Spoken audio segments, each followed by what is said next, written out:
We made it. I was wondering. Where's Brick? I don't know. He said he might pop in later. Are you just like hungover, or why couldn't we start at 10? I am a little hungover, mainly just tired as shit. And I needed to help out some stuff with Nolan. And Kelly's dad's here doing some electrical stuff. So I was overseeing that job as well. Basically just sitting there and drinking tea and watching them. Were you actually drinking tea? Yeah.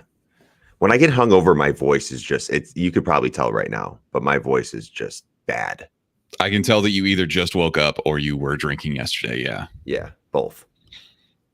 So I think the stash is on its last leg. I think it's probably gone after this week. What do you think? I'm surprised you kept going with that. My wife is being almost as stubborn as I am, because the deal was when she told me she hated it, I would shave it, and she wouldn't, and she still won't admit it. But now she's like, are you ever going to shave that? And I'm like, is that an admission that you hate it? Just tell me and it's gone. Like, I don't care. It's not like I go anywhere. And when I do go places, I put a mask on anyways. Nobody sees it.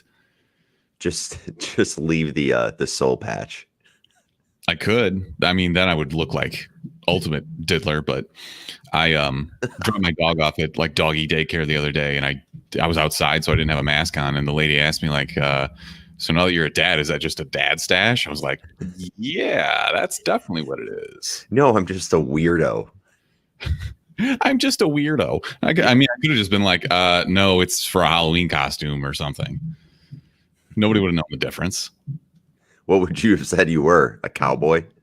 I actually thought about it. I could have been Ben Stiller's character from Billy Madison. Oh, yeah. Or no, from, Happy Gilmore. Gilmore. The orderly who like yells at his grandma. Well, now your fingers are going to hurt. No, your back's going to hurt because you just pulled landscaping duty.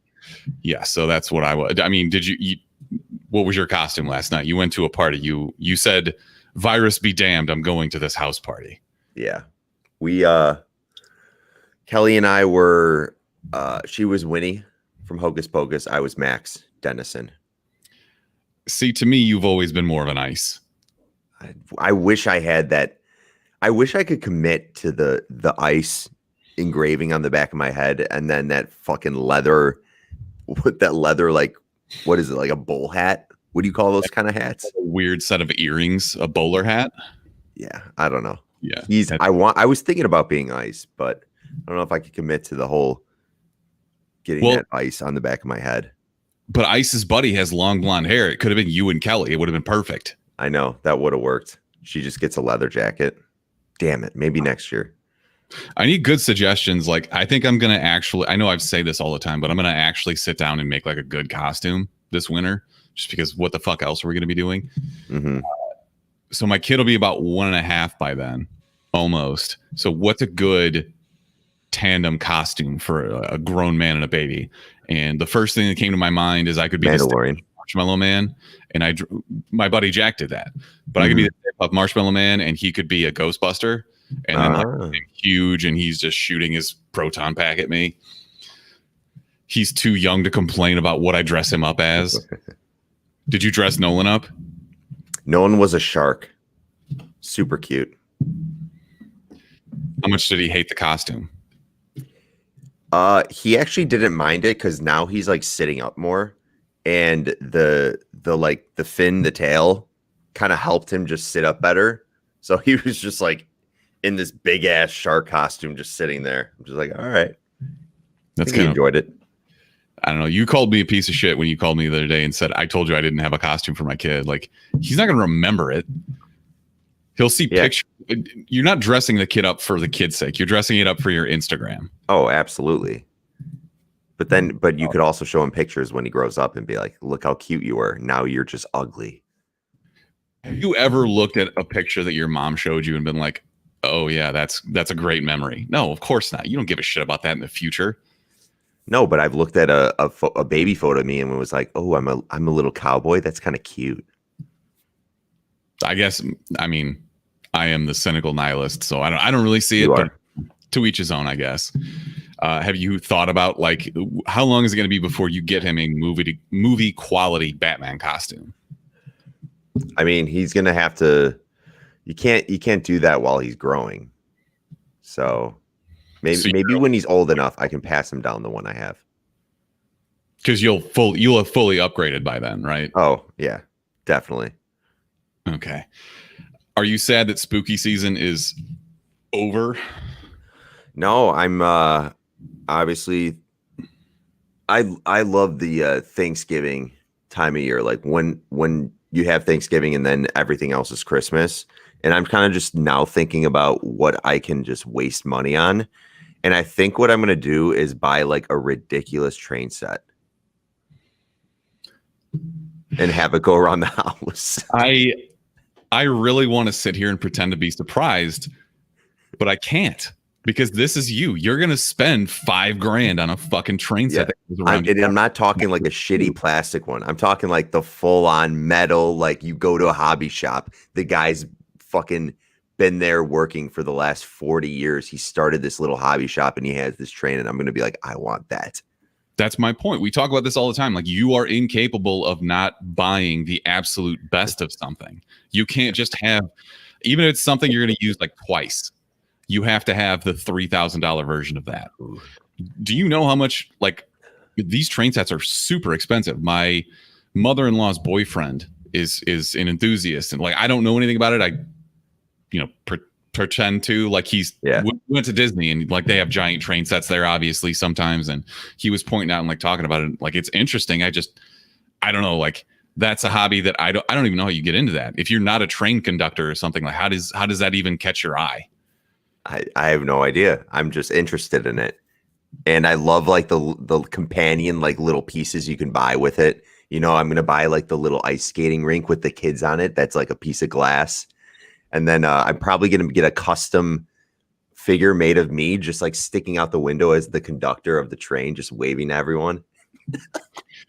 No, you should either convert it into like the Train to Busan thing, and there's just zombies everywhere.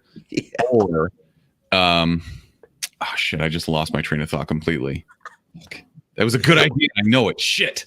What if it was that scene in Train to Busan where it's me inside of the train, just looking through the glass, looking through like the door, the window on the door, and like people are trying to get in, and I'm just not letting them in.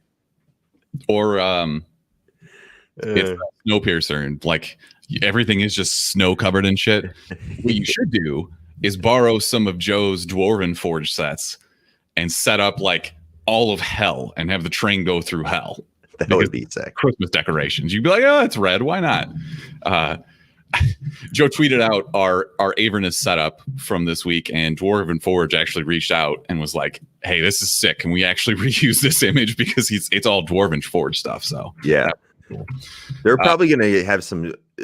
This would actually be perfect because what's the new campaign? Icewind Dale or whatever it's called.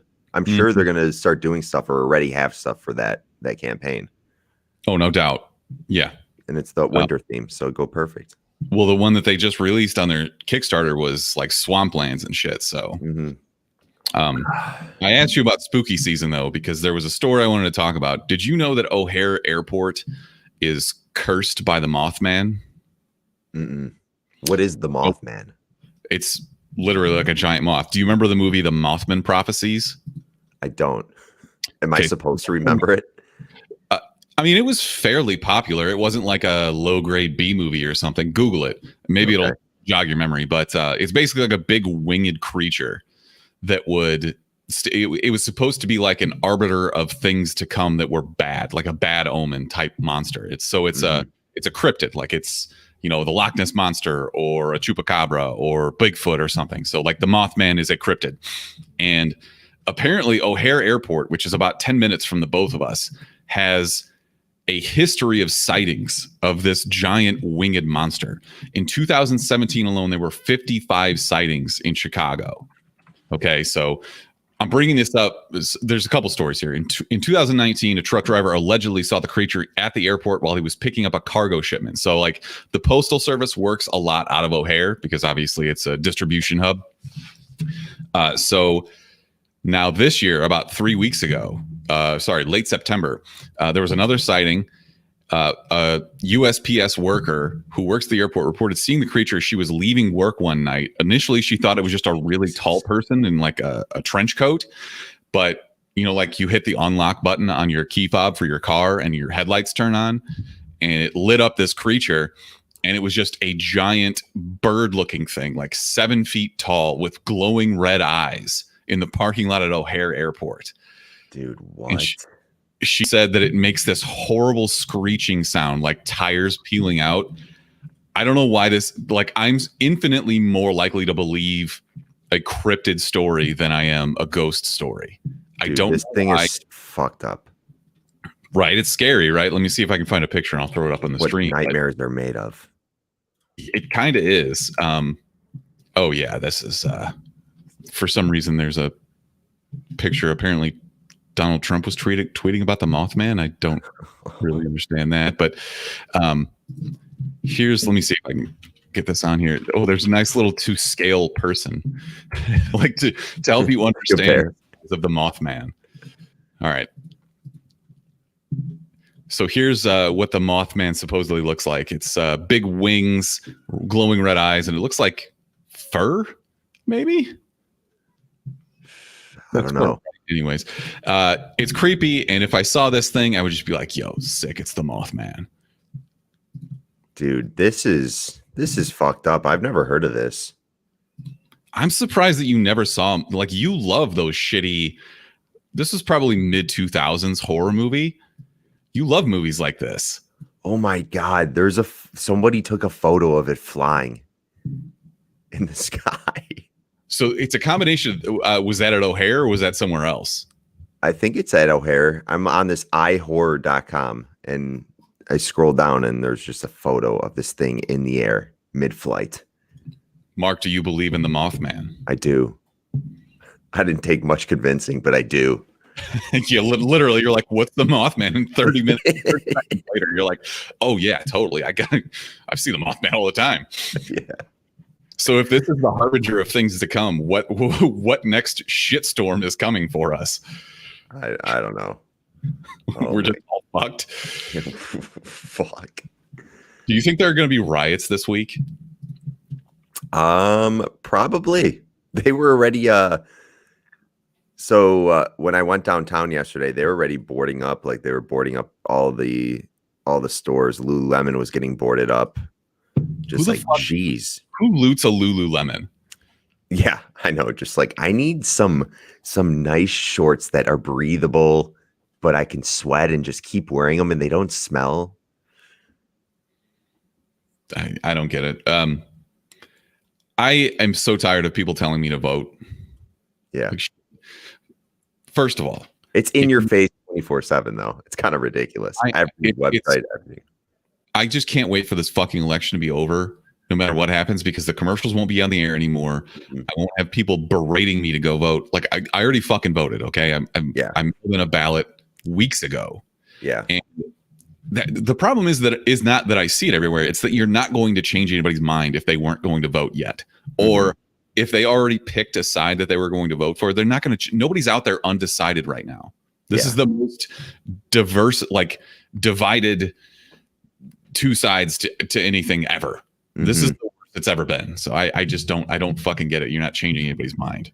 So regardless if there are riots or not, obviously these stores are taking precaution, because what I heard, I forgot who told me this, it might be true, it sounds true, is that these insurance companies that cover all these like stores on Rush and everything downtown, they have some clause that says like they will cover up to 3 like public riots or damages of destruction, like, to their building. So now I guess this is like the 4th, or maybe it's like 2, and I don't know if this is the 3rd, but whatever. They're basically, a lot of these stores are like, we're fucked if this happens again, because it's already happened twice or 3 times or whatever it's been. Insurance is the biggest fucking fraud on the planet. Like, if I'm paying you monthly, just take the loss. There's a reason that you have insurance, and it's not so that you can fucking weasel your way out of covering something. Yeah. And I'm sure Brick was here because he was complaining that the insurance company wouldn't cover his car or something. They're just fucking crooks. It's so dirty. I hate that entire industry. It sucks. But Brick does open his door when there's oncoming traffic, and he'll just swing his door open. Be like, We whoops. call that getting briquettoed, like that time in Tommy Boy when the door just backs up and the door's open. That's called getting briquettoed. So. Yeah. Also, it was definitely the Mothman that told you that about the insurance. I will be the Mothman next year for Halloween. The Mothman is directly tied into the insurance industry. You know what? That's actually probably a good costume for me because I could put on some like 6-inch boots or like lifts or something and just walk around O'Hare Airport dressed as the Mothman, scaring the shit out of people, and everybody's just going to think it's real. What are moths made of? I feel like every time you kill a moth, it's just dust and it just like evaporates. You know what I mean? Am I crazy? Yes, but not for that, I guess. I mean, I can't really argue with it, to be honest with you. Do they have bodily fluids? Like, what is a moth? Are they like spiders where they're just full of air? You know, spiders are like hydraulic essentially, but with air. That's why we kill them. Their legs curl up because nothing is pushing air out to their legs anymore. It's creepy as fuck, isn't it? This has been Nature Talks with the Chumpcast. Also, don't take anything we say seriously because we're right maybe 30% of the time. Is that generous? Yeah. We're usually like in the ballpark though. We're just fucking way out in the nosebleeds of right field. I don't know, maybe. Probably not. News to us. Boop. All right, Mark, I am excited to talk trailers this week, mostly because of this very first trailer, because Jack goddamn Chan is back in this movie called Vanguard. And he's Jason Bourne? He pretty much is Jason Bourne. I thought that I recognized a couple of the other well-known stunt actors, but apparently it's not anyone of note. But at one point, he has a gun pointed at him. He flips the gun around on the guy and shoots him and says, "Why are you shooting yourself?" I don't know. Jackie. This is destined for an Oscar. Jackie Chan's going to win his Oscar on this movie. Classic JC, man. It wasn't this. I mean, you know, he's got that movie coming up with Arnold Schwarzenegger soon too, right? Oh yeah. That's coming this month. I'm going to Google this right now because I'm thinking on the name of it, but this movie actually looks awesome. It's called The Iron Mask. I don't know what else to say about this, but they're both in ridiculous costumes and have facial prosthetics and shit. It's going to be terrible.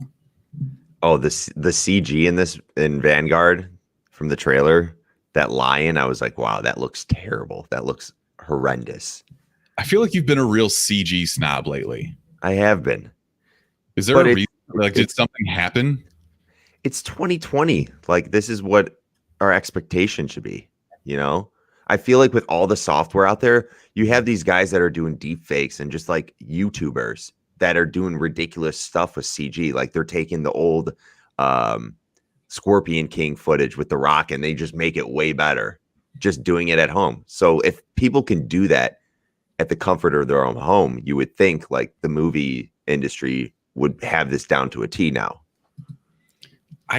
I kind of get what you're saying, but not every movie has like a $200 million budget, you know? And I guess the guy sitting at home, like he's already got a basis for it. You know, he's just taking something and making it look a little bit better. He's already got something he can trace for the new character and all that shit. Yeah. Literally is just kind of deep fakes like you're talking about. Like it tracks what's already on screen and just overlays it with something that looks different or better in this case. I don't know. I'm down for any Jackie Chan movie. Jackie Chan movies were those movies when I'd go to the library. My mom would be like, okay, go pick out your movie. And it'd always be like Rumble in the Bronx or something Jackie Chan. Always Rush Hour 3. Yeah.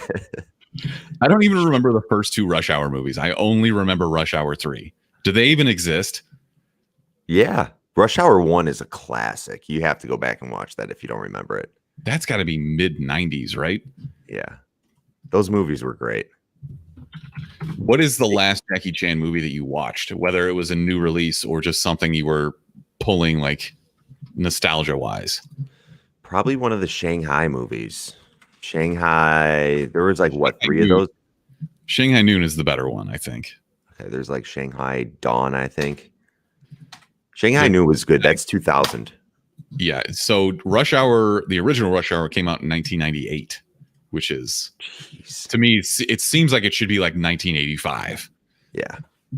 And if you put it up on your TV screen, it'd have like the black boxes on either side because it's not in HD and everything. I don't know. I digress. So we're all here for Jackie Chan. Oh yeah. I don't think that we're here for more Michael Bay shit. No, this movie looks terrible. So we've talked about this in the past weeks, where Michael Bay is basically making a movie to make money off our shitty situation. This movie is called Songbird, and in the trailer you see a news broadcast discussing what they're calling a new pandemic, COVID-23. Jordan. They couldn't even be original about it. They were just like, take what we got and add 4 to it. Oh my God. Why 23, man? Come on. Well, it's supposed to. COVID-19 is named COVID-19 because it was discovered in 2019. So apparently this is going to be set in 2023 or 2024. I don't know. Okay. But this whole movie is a news channel's wet dream. And I've talked about it in the past where once we get through this, assuming that we do get through this at some point, every new strain of flu is going to be like the next coronavirus. Yeah. And I feel like this is just exploitative from a shitty situation. I don't know. Fuck Michael Bay. But this movie does have Alexandra Daddario, Jenna Ortega, Demi Moore's in there, Peter Stormare, and I saw a brief appearance of Craig Robinson, from The Office. Do you think they feel dirty taking a paycheck from this movie, or do you think they're like, no, this is visionary? The latter. It's like, dude, people watch movies to escape. Why you gotta fucking roll something out like this right now? It's unnecessary, but it is from the makers of The Purge. So when I saw that, I'm just like, okay, I get it now. They put out movies like fucking within like 3 months. They put a whole movie together, I feel like. I mean, they would have had more time for this. If you think about it, like, I bet when they were planning this movie, it was back in, say, February, where we were all kind of making jokes about it, not taking it seriously, didn't have all the information. Not that we do have all the information now, but I bet they were like, yeah, people will look back on this and be okay with it. How much shittier would this have to get for them to be like, we can't show this movie? It's Michael Bay. He'd still want to show it. He'd be like, I have a bunch of explosions in there that need to be seen. That's true. I think that the only way this can be a true Michael Bay movie is that the crescendo of having this virus means that you just explode. Yeah. Or like the vaccine is actually causing a new strain of COVID and they got to blow up the whole whatever whoever's producing this vaccine. Zone. Yeah. Or that too. At what point does Transformers show up? Maybe that'd be a nice twist. Would that'd be a nice twist? It'd be better than fucking just a Michael Bay movie about COVID-23. That's a Transformer in there. I'll give you that layup. What about this trailer starring Maisie Williams, 2 Weeks to Live? I didn't really understand what the hell was going on. Her mom's like a psychopath and threw her in the wilderness, and then this is like a coming of age story, and it had like that love type vibe to it where I bet she forms a relationship with this one dude. I don't know. It just was super confusing to me. So what I drew from the trailer was that her mom locks her down in this, bunker or whatever, tells her not to go outside because the end of the world is coming and this is the only place that you'll be safe. Similar kind of the movie that we watched this week that we'll get into later, but she gets sick of having to sit around and breaks out basically. Her mom keeps telling her that the world's going to end in 2 weeks, but somebody murdered her dad, so she wants to go out and kill the guy who murdered her dad. It's probably her mom if she's that psycho. Yeah, you're probably right. I don't know, but it's Maisie Williams. That was the only recognizable actor I saw in this trailer, but true. It's good that she's getting work, and she's getting work as the badass that I think she is. She's doing a little bit of hand-to-hand combats. Looks like she's doing her own stunts. Yeah, I'm here for it. After Game of Thrones, right? Say that again. She's bound to get more work like this after doing something like Game of Thrones. Oh, yeah. I mean, I wouldn't see why not. She was probably a top. Oh, that's actually hard to rank the characters. I would say she's top 5. You can't do that. There's way too many characters in that went on to have like huge Lena Headey and Kit Harington. Everybody else is still out there making blockbuster shit. So I don't know. I'll watch this. It's coming out on HBO Max next week. Do you have HBO Max? Shit. I do. I do. For it, or is this part of like your cable subscription and shit? It's part of my parents' cable subscription, and I just had to log in. All right, mooching it. Got it. You last week mentioned that we're getting so many new biopics. Oh. And this David Bowie one looks to be the worst of the bunch. Are you a David Bowie fan? Let's start there.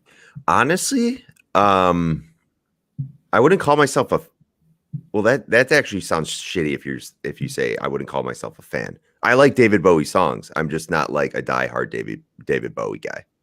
That's fine. I mean, I don't understand this whole looking back on somebody's career after they die and thinking that it's mean to say that you don't enjoy their catalog. Like music, there's no single song out there that everyone loves. There will always be somebody that says, no, I'm sorry, I just don't like that. It's not for me. So I don't get that. I mean, and David Bowie especially was, he embraced his being a weirdo. So I don't really begrudge anybody who doesn't really enjoy what he did. I think I would call myself a fan, which is probably why I don't want to watch this movie that doesn't have the rights to any of his fucking music. Yeah. How do you even do that? Apparently they're trying to get around it by using songs that David Bowie covered so that they don't have to go to Bowie's estate. They go to the people whose music he covered and ask them for permission, as opposed to just using something like where they produced and own the rights to it. All of this is very confusing to me. So why did you look into why they couldn't get the rights? Like his family has it. The David Bowie estate owns the rights to his music, so they get to sign off on whether or not, sometimes what happens in something like this is they'll get creative input. They'll say, no, you can't use that in the story. Like maybe if it's something that makes him look not so, not like a stand-up person. Yeah. So that's maybe a reason. I'm sure that the estate asked like, hey, let's see the script. What are you actually going to do in this? Before they decided to just hand over the rights. And they're not handing over the rights. So technically they're not supporting this movie. Wouldn't you want the support of the family of the artist that you're portraying in a biopic when you're making this movie?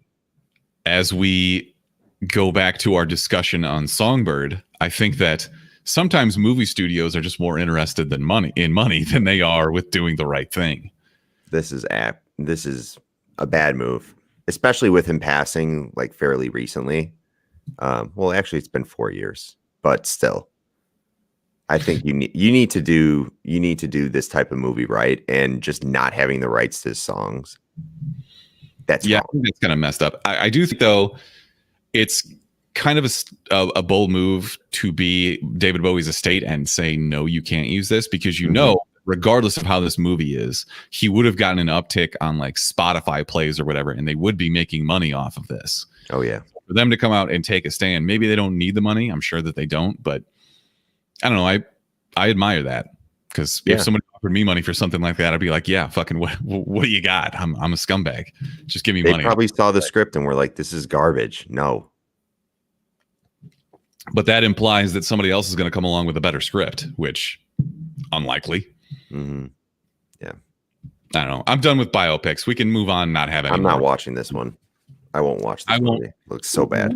Once I read that they weren't going to have the rights to his music, I'm out. So, last trailer, Mark. Did you know that George Clooney was still alive? I had no idea. Tell me the last movie he was in, because I cannot recall. Honestly, the last movie that I remember seeing a trailer for with him in it was Up in the Air. And that had to be 5 years ago, where he's, I think, a salesman who just kind of talks to people as he's wandering through airports. I don't know. It was a bad movie, so I don't remember much of it, but I honestly can't remember the last thing that he did. And now he's doing Netflix movies. He does do Nespresso commercials, so I guess that's the last time I saw him. I'll also give him some respect because he has that tequila company that's really good. Actually, what's it called? Casamigos. Is that his? I can never keep Yeah. tequila straight because I don't really like tequila anyways. But It is really good tequila, and I'm not a big tequila drinker either. But I think he's a co-founder of that company. You should go to the website because it's actually kind of hilarious. He's in like, I'll call it the tequila field. I don't know how tequila is made, but he's like out in the field with the workers, and he's got like his arms around them, and they're all laughing, and they're just like cheering shots. I'm just like, dude, Clooney just hanging out. I'm sure that like it's probably down in South America. None of them speak English, and it's just like, oh, George Clooney's here. Okay, Yeah. we're definitely gonna hang out with Clooney today. Bat nipples. How do you say bat nipples in Spanish? I don't know. All right, so this is a trailer for The Midnight Sky, which is coming to Netflix just before Christmas. It looks like it's got some decent production value to it, and apparently the premise is that a nuclear winter destroys most of Earth, and George Clooney is some kind of scientist. He's in a bunker somewhere, and there are astronauts that somehow contact Earth, like they've been up in orbit for a long time, and he takes it upon himself to have to try and warn these astronauts of what's happened on Earth. Though I don't really understand what the end game of that is. He's screwed, right? He's basically saying, "Don't come back here. Just leave me." So has he accepted his fate? Do what? Like you have to, on a space mission, you have to have limited supplies and stuff, right? Like what are they supposed to do? Yeah, just stay out there. It's not like they can just fuck off to the sun and go live there. Is he trying to find another place where they can like another habitable planet? Is that what he's trying to do? It could be. Didn't they mention something about that in the trailer? Yeah. You're not prepared for that mission. You're never gonna make it. I'm not ready for a movie where Clooney dies. I can't handle that. He probably won't die. I think he's kind of like Ben Affleck in that way that when he signs on for a movie, it's in like the contract. It says you're not going to kill my fucking character off. Yeah, and he's never been like a shitty character, has he? You mean like a bad person? Like a piece of shit. Yeah, I feel like he's always like a Tom Cruise kind of, where he's not as cool. Like he doesn't do stunts like that, but still, he's always like pretty badass. I think that he definitely has a persona and an image that he wants to maintain. Yeah. He does a bunch of charitable work. It's not like he's just a huge piece of shit. Although if he was so about the environment as he says that he is, then he probably shouldn't be advertising Nespresso because it makes those pod things like a Keurig that just destroy the planet. I don't know. Is he still single? No, he's married to a doctor, isn't he? Is he? Spouse. Amal Clooney. Oh, yeah. Since 2014. Okay. They do a ton of stuff with like Doctors Without Borders and shit like that. So I would understand a person in his place and situation wanting to maintain an upstanding, persona. Yeah. All right. Let's move on to the news proper. Mark, we're like 2 weeks away from next gen consoles being released. Have you pre-ordered anything? Do you plan on it? No, I don't need it right away. And I'm sure GameStop is going to do like a pretty good trade-in deal, where I could trade them in my old Xbox and then get like a game and then get $250 off of the new one. They usually do something like that. So I'm kind of just waiting it out right now. I don't even know if you could go get a pre-order somewhere right now. I think they might still be all sold out. Yeah. So they released the new 3070 graphics cards this week, I think on Thursday, and I woke up early and I tried to get on Best Buy and order one. Immediately sold out, just gone. This is from what are you serving them? Oh my God. Did she just sandwich smash your sandwich? Amazing. Yes. Erica is the winner. I don't. Dude, did that just happen? Is that a bologna sandwich with mayonnaise and she just fucking smashed it? It's PB&J. Let me see it. Are there knuckle imprints on it? Oh my God, this is going to get me hard. Oh my God. Yeah. Let's go.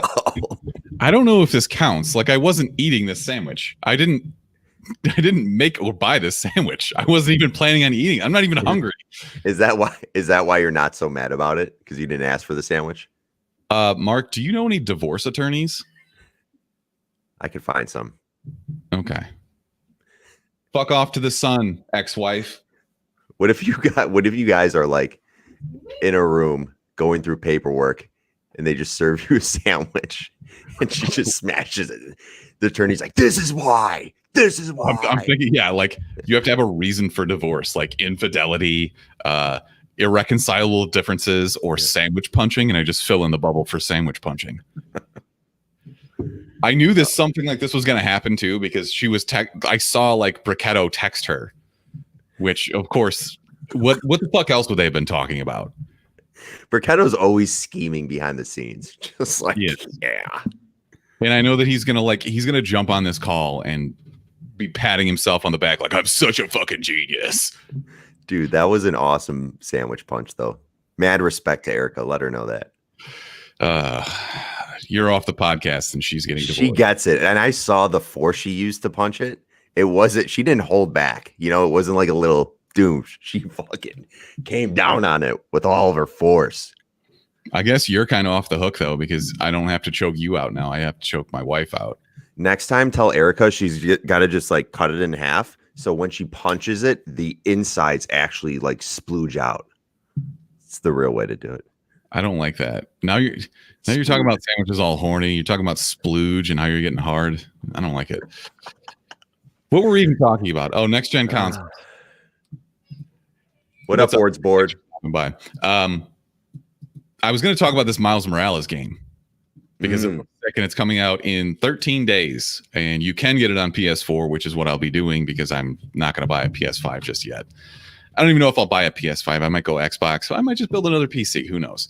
But they did release a video that was basically like the suit reveal for Miles Morales from Into the Spider-Verse. And it looks awesome.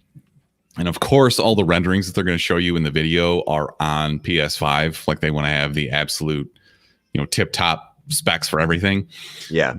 The way that they made it look, they made everything in the background maintain the way that the first game looked and the way like where it's realistic New York. And this suit is like cut and paste from the movie Into the Spider-Verse. It looks amazing. Like when he throws hard punches and shit, you get the word balloon that says "pow." Here for it. Yeah, I'm just happy that I'm happy that this is becoming what we didn't really think it was going to be, which is like its own game. Everyone thought it was just going to be, just like an add-on type of game where there's not much new things going on. But it looks like we're going to get a new story. We're going to get new villains. So I'm excited for it. I have a feeling it's still going to be shorter because it's been such a quick turnaround time. Yeah. But that's fine, I guess. Like who cares?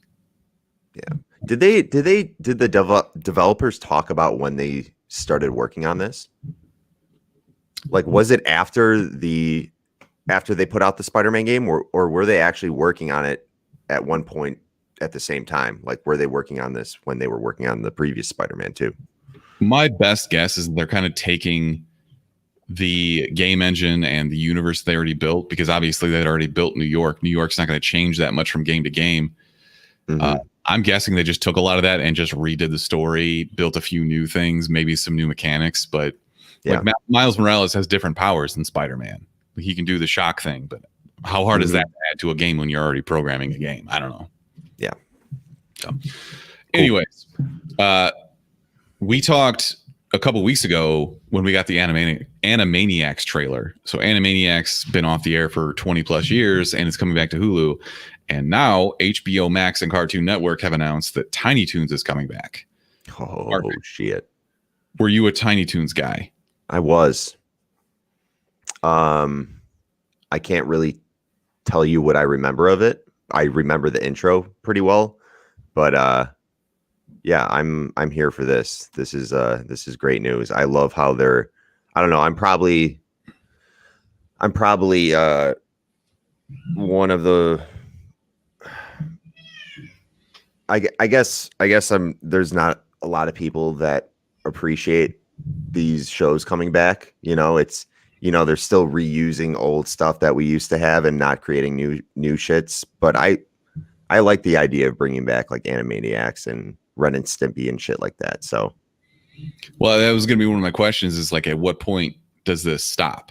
Because I mean, are they going to bring back Freakazoid? Are they going to bring back cartoons that were more mediocre than stuff like this? Because I mean, when's the last time you thought about Tiny Toons? Just now. It's the last time. Exactly. In like 20 years. Nobody's waking up thinking, man, I wish they would bring fucking Montana Max and Elmira back. Yeah.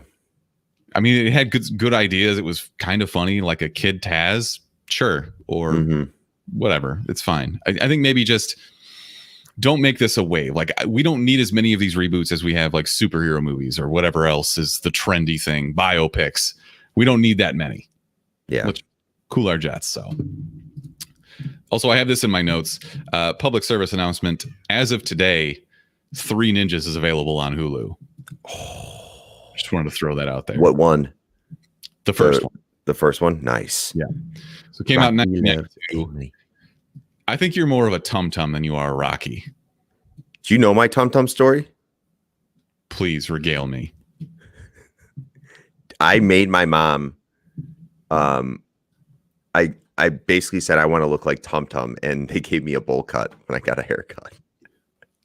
Oh, please tell me you have a picture of that somewhere. Dude, I'll find it. I think I do. You have to find it right now, because I would love to be able to Discord. check that out and be like, yo, check out Tum Tum, dumbass. Who is the actor for Tum Tum? I feel like we were the same age when that movie came out. That's why I like the name for any of these actors. You haven't seen them do anything since 3 Ninjas. I'm gonna look it up. Tum Tum. Who is this guy? I love Dad this Power. I love this age of movies where you just throw ninja in anything and make a kids movie, and it's like sold 100,000 copies. Like Surf Ninjas. Surf Ninjas was my shit. I wanted a Game Gear so bad. Like, the kid was controlling what was actually happening. Meanwhile, Tone Loc is in the background with his super deep voice and shit. I've never seen Surf Ninjas. What is that? It's ninjas who surf, man. Like, is it animated? No, it was a movie. Oh. It was a movie around the same time as 3 Ninjas. I can't believe that you've seen 3 Ninjas and not Surf Ninjas. No. I was a huge 3 Ninjas guy. Well, light up the eyes, boys. Light up the eyes. Definitely check out Surf Ninjas, because if you like 3 Ninjas, you'll like that too. All right. This is the point of the show where I continue with my conspiracy theory that Cyberpunk 2077 doesn't actually exist. However, that will not stop us from pretending to give it away. So I will quickly run through the rules of this giveaway once again. We initially introduced it last week, and we said that over these 3 episodes, so this is the second of 3 episodes, we were going to give out a code word. And once you have the full phrase, the full 3-word catchphrase, you DM it to us on either Twitter or Instagram, and you are entered into the contest to win Cyberpunk on the platform of your choice, whether it's PlayStation, Xbox, or PC. And I think that this is an appropriate time to introduce our second word. We're not going to tell you the first word. You got to go listen to the other episode. The second word is punching. So punch with an ing on the end of it. Okay. That is your second code word. Mark, is this game ever going to be released? Yes, but next year. Mid next year, probably. It's getting really close. They only pushed it back 3 weeks. So I think it's December 10th. CD Projekt Red was talking about how... here's our gamer friend who thinks he's very clever, I'm sure. Perfect. Are you hungry, Ryan? Hi, Ryan. Why are you back using that microphone? I'm not. I just have it on. Oh, you're not. Okay. Because he's a piece of shit. Misled. I'm going to contend that doesn't count. That would be like, you remember in high school when the bully would walk around like knock books out of someone's hands because they were a dick? Or a sandwich punch. This is the equivalent of handing someone your books and then slapping the books out of that person's hand. Did not make this sandwich. I was not eating this sandwich. You did not get me. You're just a piece of shit. You could have enjoyed a nice homemade peanut butter and jelly sandwich, but it had to get punched. Still eat this sandwich. My wife, if one of you punched it, like I know that your hands and your entire beings are just absolutely filthy. So I'm not going to eat that shit, but I'll eat this. Enjoy your punched sandwich. I might. Good. The Cyberpunk developers are literally that kid in middle school that said he would trade you his Blastoise for your Gyarados in the bathroom because trading Pokemon cards is not allowed in your elementary, of course. And then you go to the bathroom and you're like, okay, you ready to make the trade? And he's like, yeah, no, I'm going to keep Blastoise. And then you're like, fuck you, dude. I got to hold on to Gyarados now. Fuck you. That's who's fucking Cyberpunk right now, motherfuckers. That's oddly specific. Apparently what they're talking about is having trouble meeting demand. So the game is supposedly done, but releasing on 3 platforms all at once and getting ready for a next gen release as well is obviously backing things up a little bit. Either way, we're still giving it out. And you can follow us on Twitter and Instagram at the Chumpcast for more details. So if you want a free copy of Cyberpunk, keep listening. Brick, you are super Gary right now. Gary the Gray Man.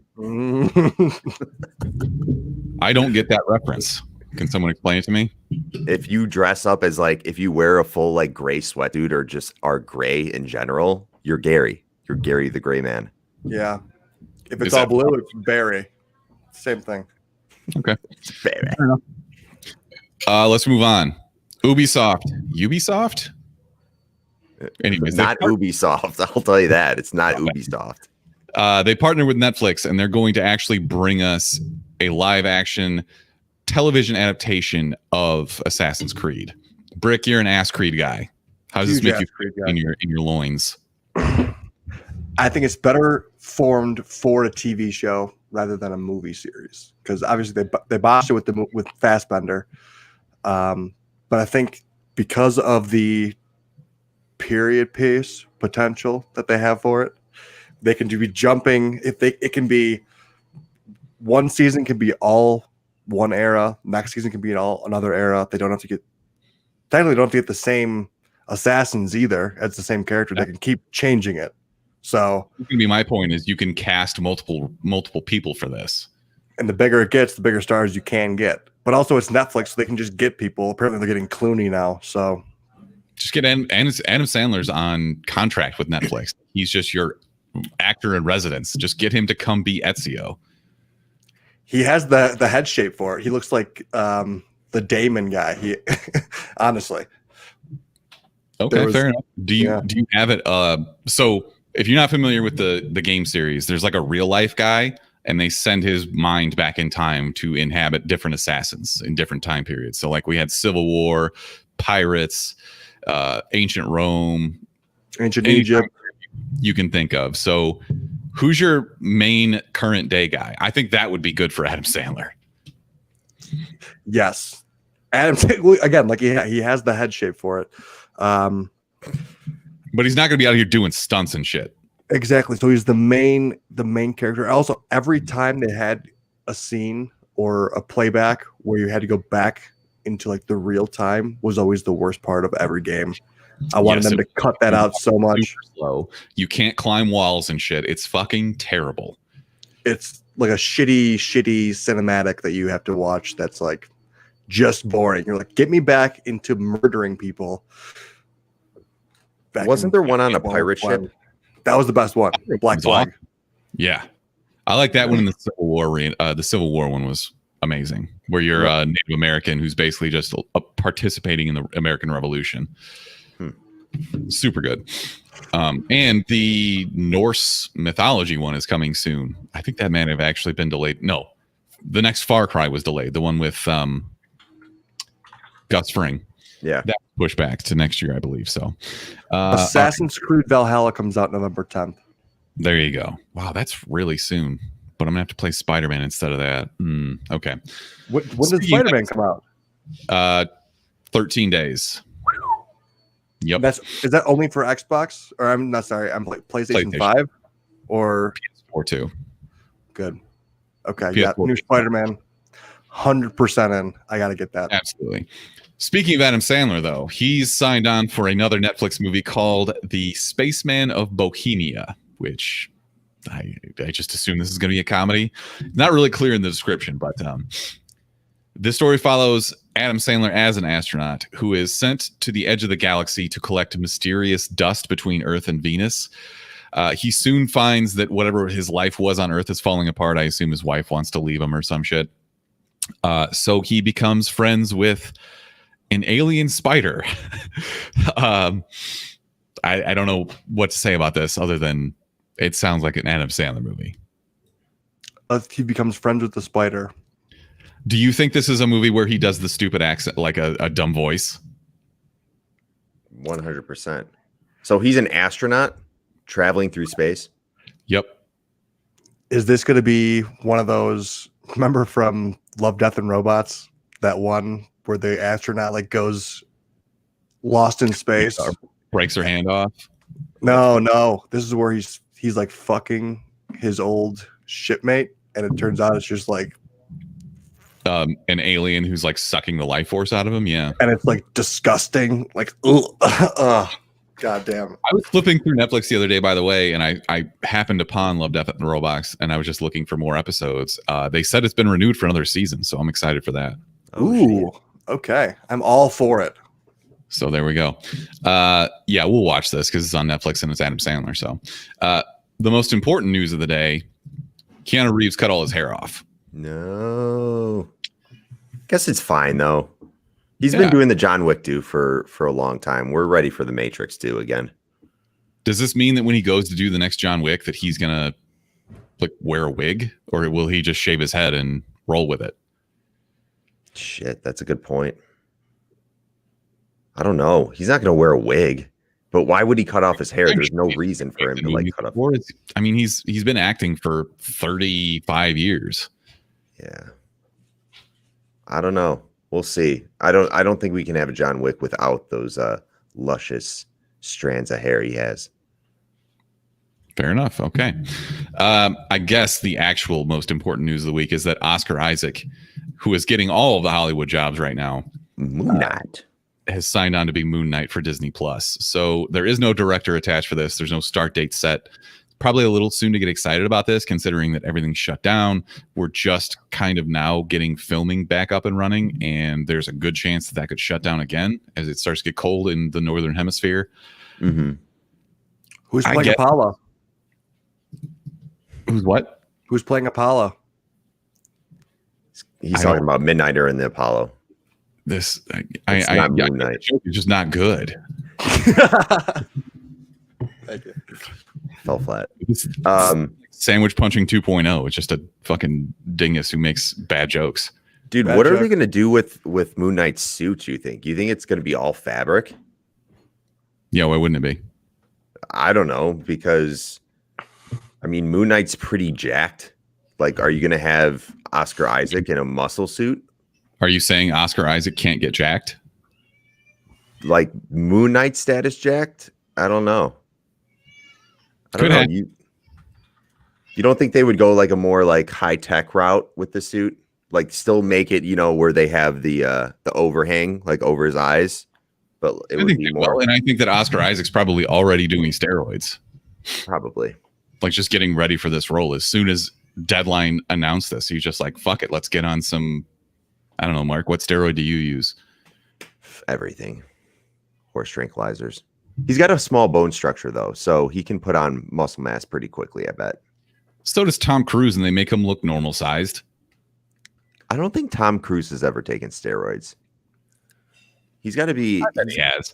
No, somebody from Scientology came to him and was like, "This is Xenu's piss. Drink it, and you'll be jacked." No, inject it in my bloodstream.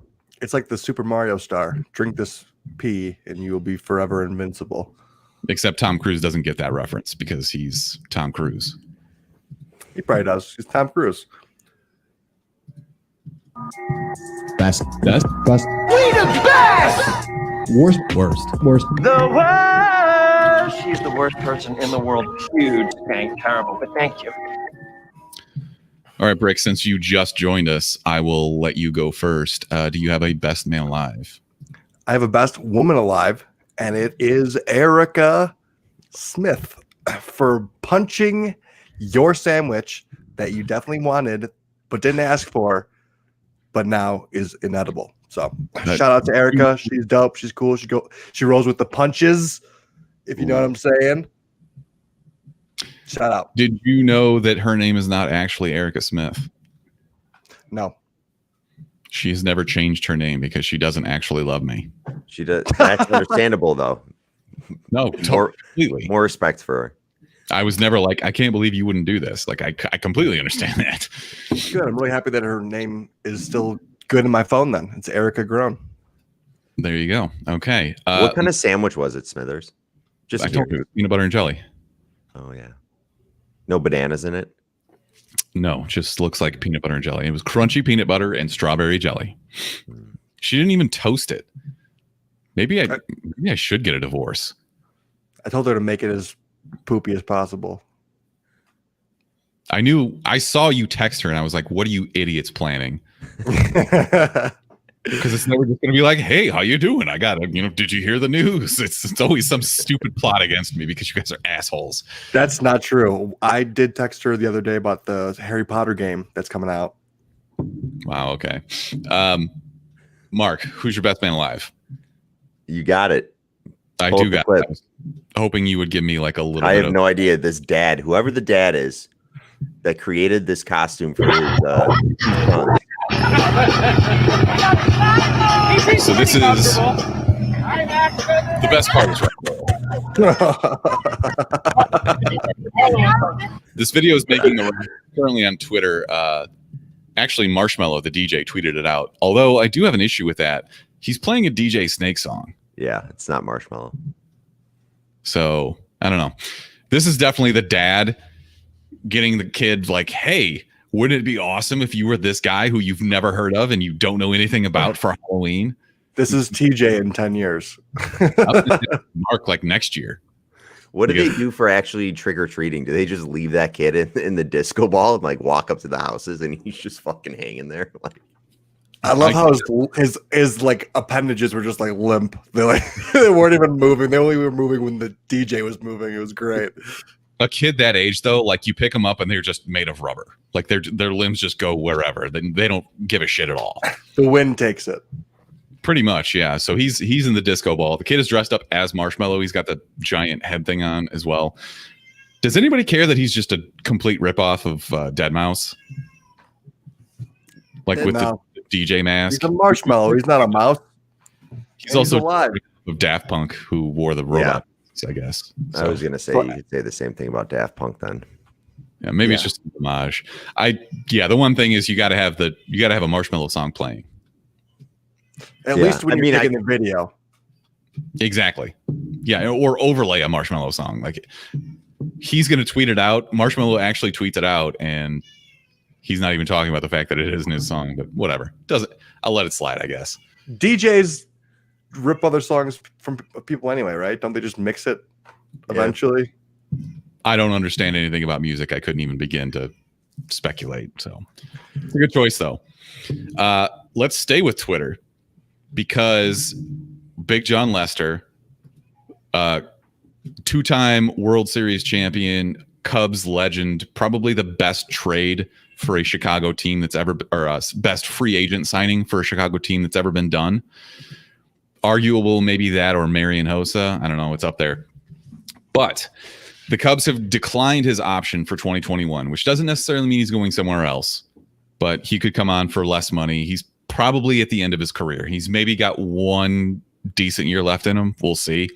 But Jon Lester loves the city of Chicago so much that he's buying everyone at these 5 bars their first beer. So he said that he would go, his favorite beer is Miller Lite, which I won't hold against him, even though it's a trash beer. Trash. He says that anybody that goes to one of 5 bars in Chicago, let's see, it's Lodge Tavern, Hopsmith, Bush McGuire's, or Shenanigans. Your first Miller Lite is on him. Just tell him to put it on John's tabs. So he's been tweeting out his bar tabs for each of these restaurants. So Friday night, he bought about 700 Miller Lites for people. And last night he spent about $2,500. So how? I'm sorry, 2,500 Miller Lites. Jeez. And I also want to point out that he's tipping these bars over 30%. So this is just all around good dude. I feel like every week I pick out a piece of shit to talk about in our Best Man Alive segment. And instead this week, Jon Lester, you are a legend. And for people not familiar with what is going on in Chicago right now, they just shut down. So they opened up at 50% capacity, I believe, inside of bars and restaurants. And now they shut them down again. So if you don't have an outdoor patio with space heaters, and all that kind of shit, then you're out of luck. So there is sounds like this is an effort to kind of give back to the restaurant and bar industry, which is nice to see. But I'm curious, did people just walk up and they just handed them a bar handed them a beer outside the bar? Because you technically can't go into the bar. If you have a patio, though, like you can order something on the table. So they were these obviously, were away almost 3,500 beers, maybe. Yeah. So obviously, people are finding a way to get it done. Mm-hmm. Nice. Which I also respect. But he's the man. That's awesome. Absolutely. So let's move on.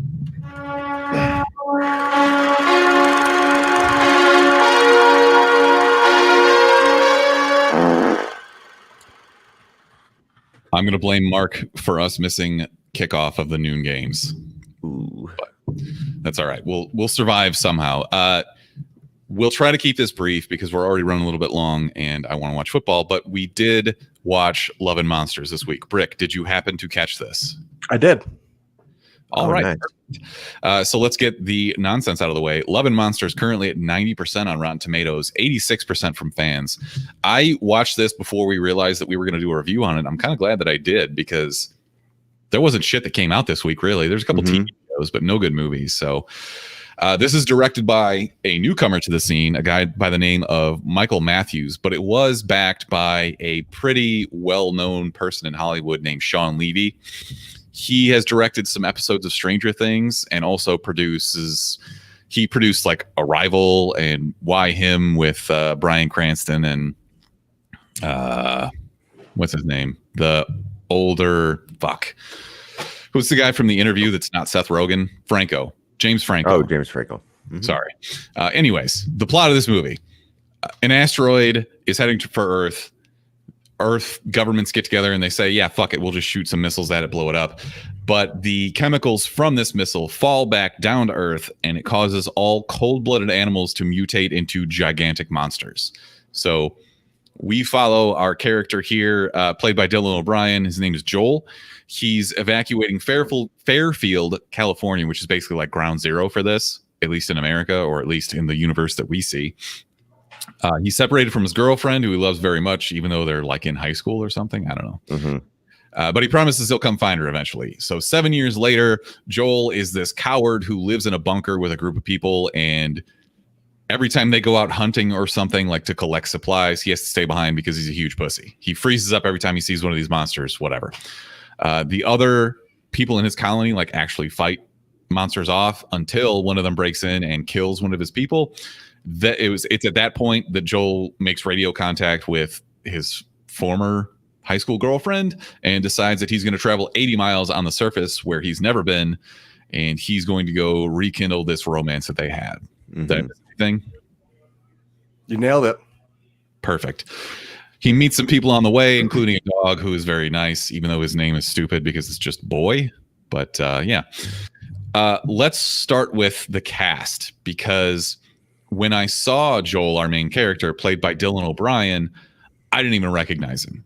But Mark, you like some of his previous work. Dude, yeah. So Dylan O'Brien is in, I would call them my guilty pleasure movies. I love the Maze Runner movies. So I recognized him from that. He was in American Assassin, which wasn't a bad movie either. That was like the bro movie of the year. Like if you just want to be a bro and watch people get fucked up, I thought it was pretty good. I think it's on, maybe it's on FX. It's on Hulu. If you have a Hulu subscription, you can go watch American Assassin. Mm-hmm. I'd say it's worth a watch. Yeah, I check it out for sure. Okay. What about we have? I promise I'm not going to call him Merle in this episode. Michael Rooker. It's coming to me right now. His name is Michael Rooker. I wanted to call him Blue Merle, but he's not Blue Merle. He is Blue Merle. So Joel kind of gets out of this bunker and makes it to the surface, and he runs into people who save his ass. And one of them is Michael Rooker. One of them is a little girl who is traveling with Michael Rooker. Were you fond of any of these characters? Did any of them piss you off? Mark, let's start with you. I think if any character pissed me off, it would be Amy, but we're not going to spoil this. That was his former girlfriend that he is communicating with all these years, kind of just holding on to his sanity by talking to her on the radio.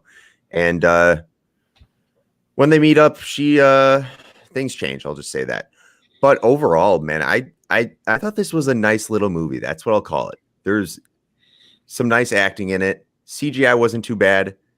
Good story. So I'll just leave it at that. It was a nice little movie. I enjoyed it. I think if you look at the ratings, you'll see that other people enjoyed it as well. But yeah.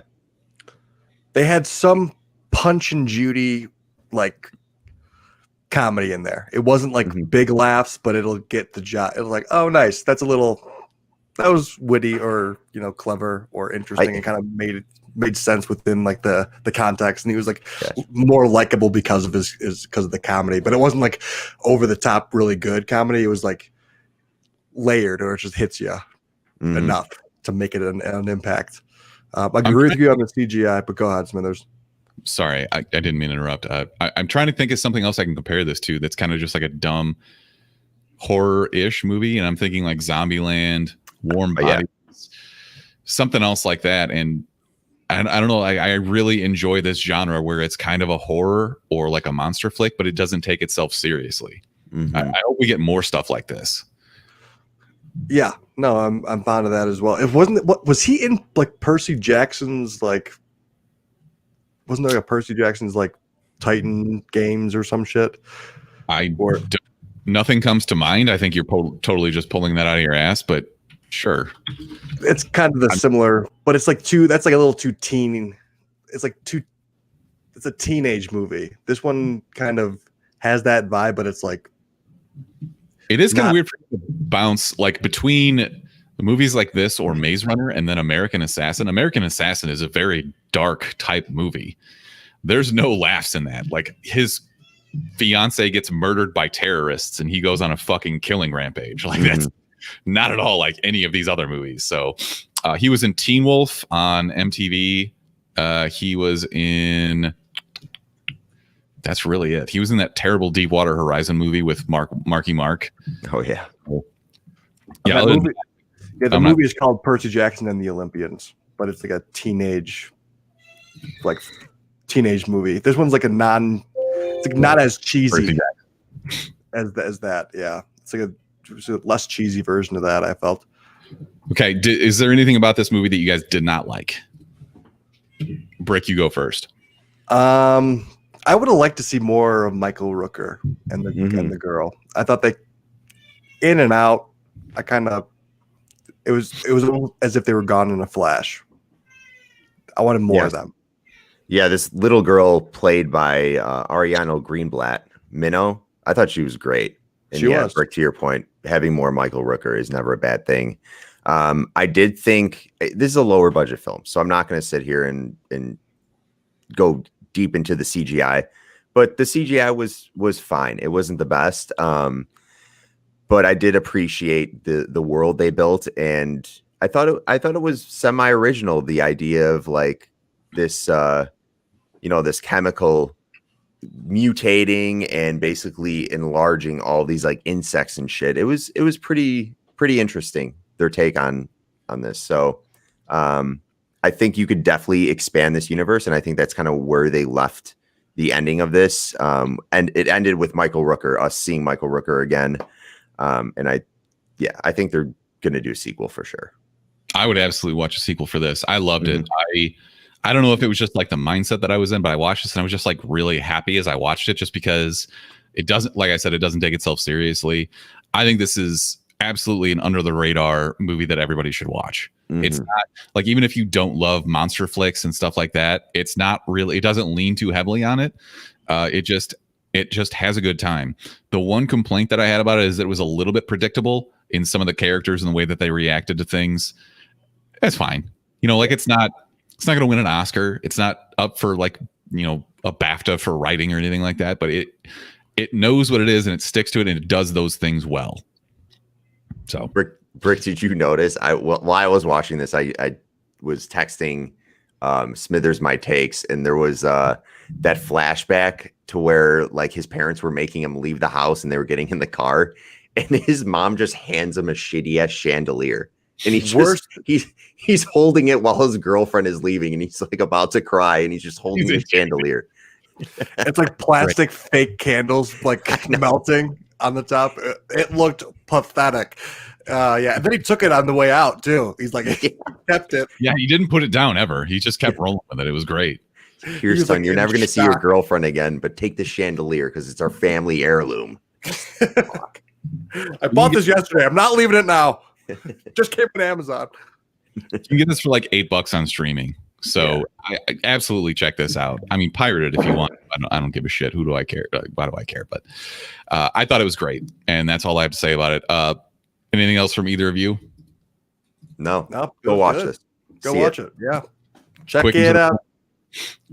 Let's do our recommendations for the week as Devontae Adams scores a touchdown.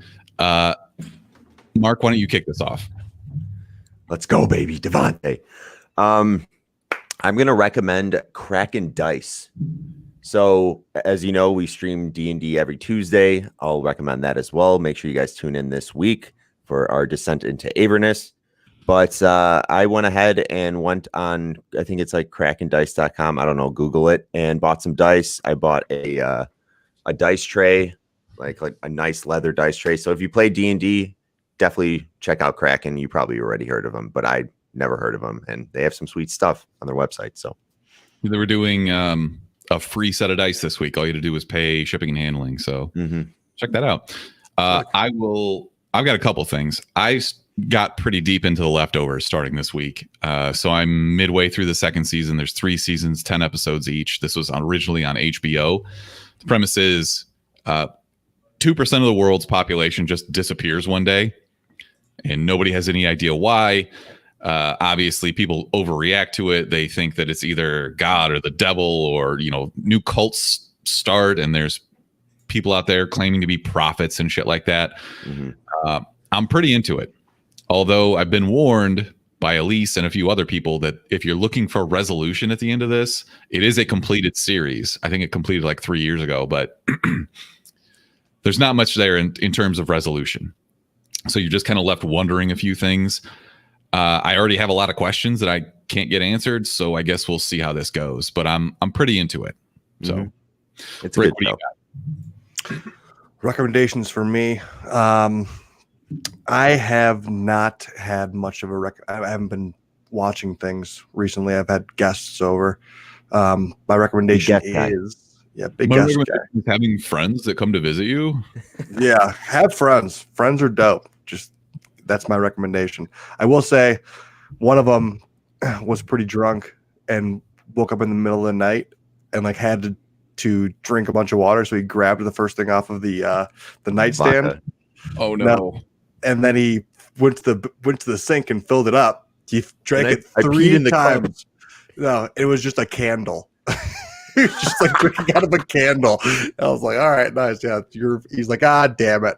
Just put it down and went back to sleep. That story could have gone a million different ways that were way worse than that. So that's a funny story you can tell your friends, as opposed to like, he drank dip spit and had to go to the hospital and get his stomach pumped or some shit. I sent the picture of the candle in a group me with us, and he's like, I like flavor in my water, just like an evergreen candle. I was like, all right, good response. That would be the worst flavor too. All right, exactly. Pine. I also started watching Truth Seekers on Amazon Prime. We talked about it. It's the Nick Frost, Simon Pegg comedy spoof ghost hunter show. I'm only 2 episodes in, but it's got some promise. It's mostly Nick Frost, and he picks up kind of an apprentice type guy where he has a YouTube channel that does like, spectral analysis and shit like that. I think it's got potential. I kind of watch it when I don't have when I'm not really paying the closest attention. It's kind of like you got to have that show for the background stuff, but Right. it could be good. I'll keep you guys posted. So that's it for us. This has been episode 219. We thank you for tuning in. As always, you can find us at the Chumpcast on all social media platforms. Don't forget about our Cyberpunk giveaway. This week's code word is sandwich.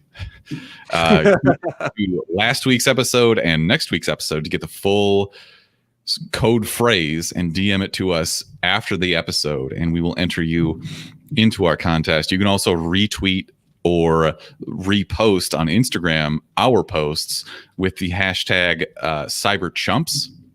I need to correct you. You said this week's code word is sandwich. It's actually punching. But it's fine. It's fine.